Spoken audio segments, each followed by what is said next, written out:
Sabbiiti ewedde waliwo omwana omuwala ow'emyaka 8 yasangibwa n'obubonero bw'ekirwadde ky'Ebola ku kyalo nga bano mu ggombolola y'e Madudu mu disitulikiti y'e Mubende.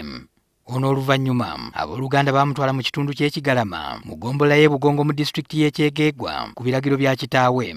Wabula embeera bwe yabijja abafamire ne baagala okumutwala mu ddwaliro e Mubende wabula nga yafa tannatuusibwa. Bo bagenzi babo basigiire kuno abo basigiire kuno tibakakyabirwe kumanya ya Ebola bagiine tibakatungirwa sign and symptoms zo kugira ngo biine Ebola bakyatambura mu bantu babulijwe bwo kuba bari okunganya mu bantu.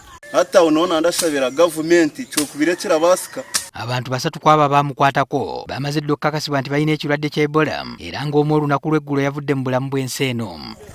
Okuva ku Lwokusatula sabbiiti ewedde waliwo abamu ku bakulira amasomero g'obwannanyini abaatandise okugaggalawo mu kitundu kino nga batya nti ekirwadde kya Ebola kyandigwa mu bayizi ne kyekola ekigenyi.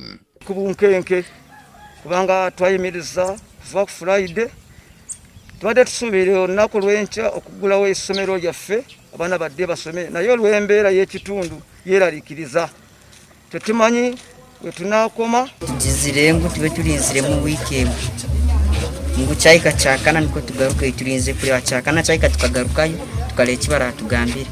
Agamu ku masomero agaggaddewo kuliko Visionary Parents Golden Preparatory School ne New Life Joy Primary School erisangibwa ku kyalo Kaabalungi nga lino lyaggalawo ku Lwakunala sabbiiti ewedde. Ku ssomero lya gavumenti erya Bugongo Primary School abaana 3 ku abo 8 abalisomeramu be bokka abalabikako ku ssomero.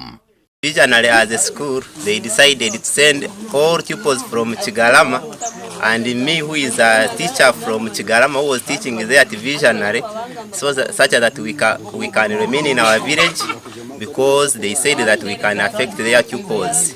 Kino ekijjidde ng'abayizi baakadda mu masomero mu lusomo lwa ttaamu olusembayo era nga muno mulimu n'abagenda okutuulira ddala ebyakamalirizo nga P7 ne Senior 4. Kinajjukirwa nti abayizi baakamala emyaka 2 nga batudde awaka olw'ekirwadde kya COVID-19.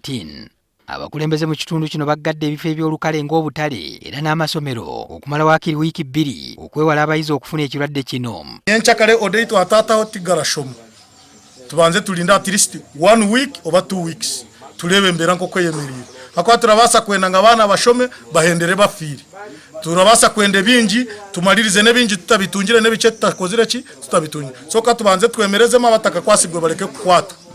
Abatuuze basabye gavumenti okussaawo ekifo awateekebwa abo abafunye ekirwadde kino naddala ku kyalo awali abo abakwatiddwa.